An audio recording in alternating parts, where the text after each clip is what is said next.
one more installment of our PhD talks this 2017 with starting with Cassiano Becker. Cassiano Becker, who is my compatriot, right? So he got his bachelor's in electrical engineering from the Federal University of Rio Grande do Sul in Brazil, and his master's in electrical engineering also from the State University of Campinas, also in Brazil, and he has another master's in telecommunications from the University College London. Today he's going to be talking about his PhD student here in the SC department, working with Professor Victor Preciado, and today he's going to be talking about improving control performance through network design. Thank you. Thank you, Luis, for the introduction. Hello, and thanks for coming. I'm going to talk about network design for controllability metrics. This is joint work with Sergio Piquito, who proposed this problem, and he's now a professor at RPI, together with our advisors, George Papas and Victor Preciado. So we seek to improve the control performance of a dynamical system as measured by the properties of its controllability Gramian. So the controllability Gramian of a system gives us, among other things, the minimum energy required from an input in order to move a system from a current state to a given desired state. And in particular, that state can be in a least favorable direction, that is a direction where the system has more difficulty in moving to. So we might want, for example, to improve that specific, the system performance in that specific sense. So we consider a linear system with state observability described by the state transition matrix A and the input to state matrix B. And as a note, there have been many works that investigate what can you do with the matrix B in order to optimize the system performance. In our case, instead, we're looking at structural perturbations on the dynamic matrix to improve that performance. For example, if we consider power networks, we might be able to change the inductance of the transmission lines in order to change the performance. Or in the case of multi-agent systems, we might change the update rule with which each agent incorporates information from its neighbors. And as a note, we're saying perturbation here, we mean a change in the matrix A and not the input perturbation that is also considered in the control community. And I think that term comes from linear algebra. When you're analyzing a matrix, you might consider perturbations on that matrix. So as contributions to this problem, or to this scenario, we formulate two specific problems. The first one is the improvement of the worst case controllability, which is associated with the minimum energy required from the input when the state that you want to drive the system to happens to be in the least favorable direction, as we'll define more precisely later. And this problem is bilinear, as we'll also see, which is computationally hard. So in our work, we address it by a sequence of convex feasibility problems, as we'll also see later. The second problem is the achievement of a specific spectral control profile, which is we define the controllability matrix in terms of its eigenvalues and eigenvectors, and then we would like to check if there is a perturbation in the system that achieves that specific control profile. And that problem happens to be simpler. It is more constrained, and so it also induces a feasible space that is smaller than the previous one. So those two problems are complementary in that sense. And in the end, we'll illustrate this problem in the context of an example multi-agent network, where we will investigate what can the perturbations be and how do they change those characteristics of the Gramian. So now we can go to the problem formulation. So we consider a linear time invariant system that is induced by a graph, and that means that the matrix A has a pattern, it has a structure that needs to be obeyed. And we consider fixed the matrix B, that is how the actuators affect the system. So the matrix A is induced by this graph, which is described in terms of the set of edges and set of nodes. And then we look at the Gramian.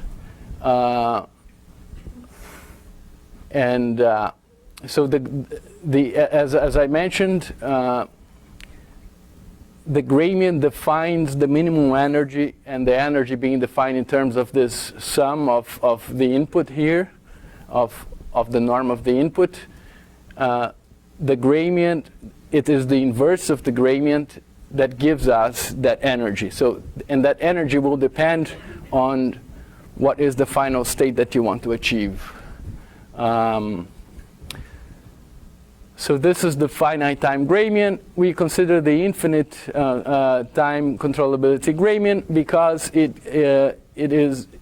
there is a analytic expression that gives it, so we don't need to evaluate the integral, which is actually the definition of the Gramian. So for the sake of this problem, we consider the infinite Gramian. So because when the system is controllable, the Gramian is positive definite, we can perform an eigendecomposition, and which will have real eigenvalues, so we are able to order them, and in particular we have a minimum and maximum eigenvalue.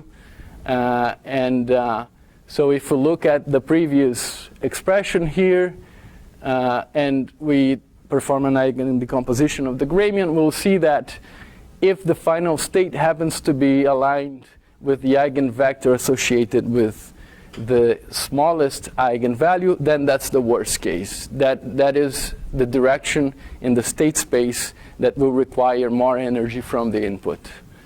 So that we define then, we'll look at exactly then this eigenvalue. So now we can introduce our model, our perturbation model, which will give us the design freedom that we want to explore. And in particular, we assume an additive perturbation on the dynamic matrix, and that additive perturbation also has to obey the structural properties of the system, that is the sparsity pattern of the dynamic matrix. We can also introduce minimum and maximum values, that is, we can consider only bounded perturbations, and this constraint then enforces the sparsity pattern on the perturbation delta that we want to design. So given this model of perturbation and the properties that we want to explore, we can formalize our problem, which is, given the interdependency graph of the system, find a perturbation delta obeying our constraints, which are the bounding constraints and the sparsity constraints, such that our system remains controllable, and we maximize the worst case energy, that is the energy required in the direction of the state space associated with the minimum eigenvalue. That is problem one. Problem two is, consider that we have a specific Gramian, that is, we define the eigenvectors, the specific directions. We also define the eigenvalues. We use that to produce our Gramian. Can we then just check if there's a delta here that achieves that Gramian? So that's the second problem. In this case, since we're fixing the eigenvectors and eigenvalues, this happens to be an easier problem, but it also restricts the state space of the state of feasible solutions in the perturbation space. So it might happen that we cannot find a perturbation that is within the acceptable constraints. So now we can talk about the solution or our approach to problem 1. We start by our defining Lyapunov equation that gives us the Gramian. And now the Gramian is a function of the new or the perturbed system dynamics. And if we look at it, we see that now we have 2 variables here that are subject to our analysis, and then that induces a bilinear problem, and which is the essence of the problem that we will analyze. But as a first step, we formulate this as a canonical or as a standard bilinear inequality by defining these 2 variables, which are matrices M and N, like this, and then by defining Q as minus BBT, transpose, the Lyapunov equation can be expressed as a standard bilinear matrix inequality, which is also satisfied when the rank of this residual is 0, and the rank will only be 0 when all the matrix is identically 0. So we'll explore this fact in our computational solution. So the computational approach follows this strategy here presented in this paper, which addresses how to solve or approaches to solve bilinear matrix inequality in general, and we use this algorithm in our solution. And it works by noticing this. If you consider this structured matrix here, this 2 block by 2 block matrix, we can look at the rank of this matrix, and by the rank additivity of property of the Schur complement, you can see that the rank of this matrix will be the rank of this plus the rank of the Schur complement of this matrix in Z, which is I2. So it is the rank of I2n plus the rank of this minus the product of this times the inverse of this times the inverse of this, which then the rank of this is identity is 2n, and then these, when we perform this A minus B times identity inverse times D, these terms cancel, and then we get this Q minus Mn, which is the residual that we want to evaluate. So, so if we look at the rank of Z here, we see that it with the minimum value when the rank of Q minus Mn is 0, which will imply our inequality. And now by doing this Schur complement here, we see that M and N and Q are not bilinear anymore. They now happen to be linear. So now if we analyze this, we have Z as our variable, and this variable is affine in both delta and our Gramian. So we seek to reduce this or to minimize this rank, and it is known that rank is a non-convex function. We will then, as it is customary, you can consider the convex relaxation for the rank. That's what we'll do. And we notice that when we then minimize the convex surrogate of the rank function, which is the nuclear norm, that will produce a bias of our variables m and n towards minus x and minus y. And we use this bias to perform a sequence of convex problems, which will then produce a solution to our Lyapunov equation if the value that it converges to happens to have rank of Z equals 2n. So now that we have our convex relaxation, we can then introduce our linear, our structural constraints on the perturbation, and we can then introduce our improvement in the lambda min. So if we perform and if we write this objective in epigraph form, that is equivalent to this semi-definite constraint. And so to simplify, we consider a target, and I can comment on that, that is related to a regularization of this objective function. We consider a target improvement on lambda min. So instead of looking at this maximization here, we set a target improvement on the minimum eigenvalue and introduce this as a constraint, semi-definite constraint on our problem.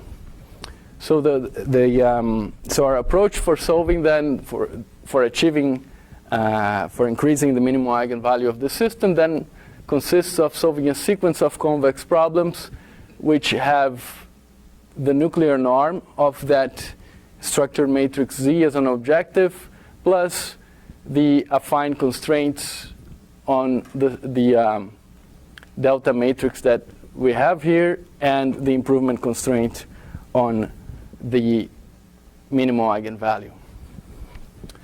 And then that gives us this algorithm, which is given a lambda bar. We generate a sequence of M&Ms, which are then associated with the delta and the Gramian. That is the proposed solution for our target improvement in the lambda mean of the Gramian, which is associated with the worst case energy in the least favorable direction. Solution to problem 2 is simpler. We start with a Gramian, and we simply manipulate the Lyapunov equation. We define, we vectorize it, and we manipulate it in such a way that we get to a simple linear equation, and then we can introduce the same feasibility constraints on our perturbation. So now we can go for a numerical example. In this case, we consider this simple toy multi-agent network, which is structured in the sense that it is not dense. The network, only certain links are allowed. And we have a set of leaders by these inputs on the third state and the second state, or third and second agents. We generate a matrix A, just a random matrix A, which is stable and controllable. And this is the matrix B that is associated with those two leaders. And then, given A and B, we find what the Gramian is and look at the minimum eigenvalue, which is fairly low. And then we would like our problem, P1, is can we improve lambda 1 such that this direction is not such that the system is not so difficult in a certain direction. And then if we set lambda equals 0.1, which is an improvement on the order of 10 to the minus 4 in this direction, and include maximum perturbations on the system dynamics,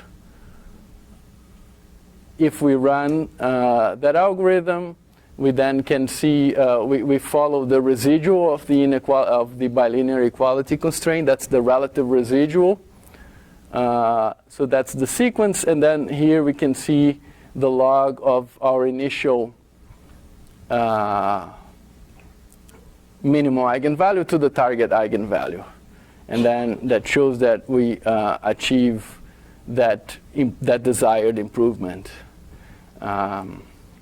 So here then we examine what was the perturbation produced, and we see that some constraints here are active. So we set all of them that none of them could be higher than plus or minus 1, and it also fulfills the structural constraints, which were hardly enforced, and the resulting controllability Gramian has the minimum eigenvalue here equals to 0.1. Also, the second happens because it's the minimum, so the second eigenvalue was also active there, and in this case we achieve the improvement that we sought. For the sake of time, I'm going to go to conclusion and future work. So we addressed constraint design of the system dynamics in terms of performance function of the controllability Gramian. And we saw that the worst case performance can be cast as an optimization problem with bilinear equality constraints, which we then propose a sequence of convex relaxations. And we also looked at the problem of achieving a specific control profile and validated our approach in the context of multi-agents networks, as we saw. As future work, so this is a problem that can be enhanced in many ways, in many aspects. We will investigate a specific algorithm. In this case, we're using this kind of a black box algorithm for bilinear equality constraints. It mostly casts the problem as a standard bilinear constraint, but we'll look at how can we provide a more specific approach with convergence guarantees. We'll look at discrete time dynamics. This problem was in continuous time, and the Lyapunov equation is different, and there are some subtleties there. Then we can look at the large-scale system, also decentralized solution, and other application domains. So this particular work will be presented at CDC 2017 with the paper that follows, and that the paper that we use is this one for the BMI. I think those are the key references. Thank you.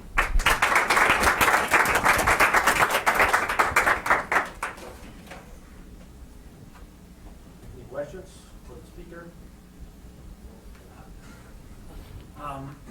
Yeah. So you're trying to maximize one like minimum eigenvalue, right, of that Gramian. But then do you have any idea on how smaller the other eigenvalues might become?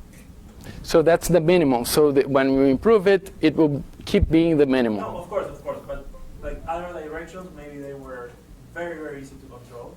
But then by doing this change, they right. slightly worse. You're changing the directions. Oh, exactly. So in the first problem, the eigenvectors reaccommodate, if you wish to call that, and then yes, if you had certain directions that you wanted to have low energy, you lose control over them. So this is more in the like, if you have a stochastic demand, you don't know what will be the directions, you want to be conservative in the worst case. For this constraint, that's where the second problem becomes more relevant, where you have a specific set of eigenvectors and eigenvalues, and you want to change the system in that direction. We posed that as a feasibility problem, but we could add an objective in the perturbation, saying I want to achieve that control profile in terms of the controllability Gramian, such and also look for the minimum perturbation in some norm, the sparsest perturbation, or that achieves or not, it might be infeasible, that control profile. So that's the second problem. And then we can think of combined problems.